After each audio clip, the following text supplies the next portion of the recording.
बिस्मिल्लाहिर्रहमानिर्रहीम। आप देख रहे हैं मगर ट्रेवल्स। यूएई के हवाले से दो तीन अपडेट्स हैं। पहली अपडेट यूएई विज़िट वीज़ा के हवाले से है और उसके बाद कुछ एमिरेट्स एयरलाइन और फ्लाई दुबई के हवाले से एक अपडेट है और साथ ही यूएई का जो लेटेस्ट मिशन मार्स पे पहुंचा है इस हवाले से भी एक अपडेट आपसे डिस्कस करनी है। पहली अपडेट ये है कि जो विज़िट वीज़ा है इसके बारे में र्यूमर्स थे कि 8 फरवरी तक या मुमकिन है 9 फरवरी तक विज़िट वीज़ा जो है वो ओपन कर दिया जाएगा।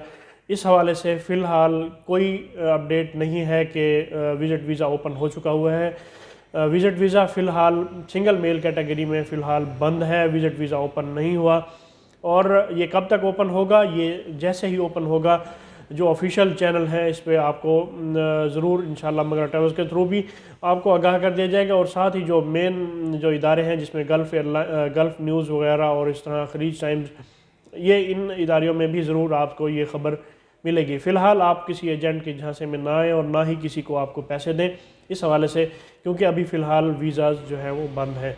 और जो दूसरी अपडेट है, एमिरेट्स एयरलाइन, फ्लाई दुबई और इत्तेहाद एयरलाइन एयर अरेबिया को इंटरनेशनल रैंकिंग में कोविड-19 के हवाले से एक इंतहाई इनकी जो सर्विसेज थी इनके हवाले से इन्हें सराहा गया है और इन्हें 6 स्टार कैटेगरी में इन्हें शामिल किया गया है।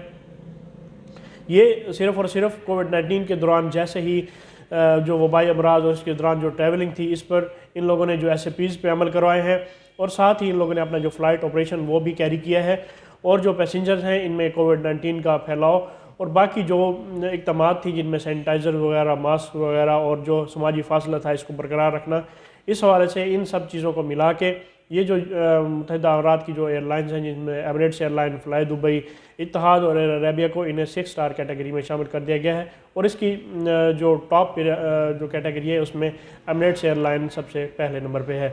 और जो दूसरी अपडेट है उसमें ये है कि मुत्तहिदा अमीरात का एक खलाई मिशन जो है ये मार्स पर पहुंच चुका हुआ है। ये गुज़श्ता साल ही ये इस सिस्टम को जो है एक खलाई मिशन को इन्होंने स्टार्ट किया था जो 200 दिन के बाद जो है मार्स पर पहुंचेगा और इस मिशन पर तकरीबन 200 मिलियन अमेरिकी डॉलर की जो एक्सपेंसेस हैं वो मुत्तहिदा अमीरात के खर्च हुए हैं। इस हवाले से ये एक साइंटिफिक इनकी डेवलपमेंट है और ये इंतहाई अच्छी डेवलपमेंट है।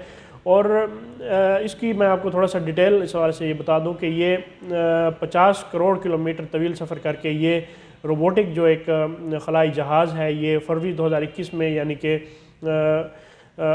इसी महीने में ये मार्स पर पहुंचेगा और इसकी आमद के साथ ही जो इसकी सेलिब्रेशंस हैं ये भी ज़रूर स्टार्ट की गई हैं। और इस हवाले से ये जो मिशन है इसको होप के नाम से होप का नाम दिया गया है और इसमें काफ़ी ज़्यादा साइंटिस्ट जो है ये एक्साइटेड हैं और इसमें टेक्नोलॉजिकल एडवांसमेंट और इसके साथ ही मौसम की जो मालूमात हैं मुत्तहिदा अमीरात के हवाले से ये इसको जो है वो डेवलपमेंट के हवाले से ये एक अच्छा साइन है मुत्तहिदा अमीरात का। तो ये कुछ अपडेट्स ही आज की मुत्तहिदा अमीरात के हवाले से, इन्हें अपने दोस्तों के साथ शेयर कीजिए। मुझे अगली वीडियो तक के लिए इजाज़त दें। अल्लाह पाक हम सब का हामी नासिर हो। अल्लाह हाफिज़।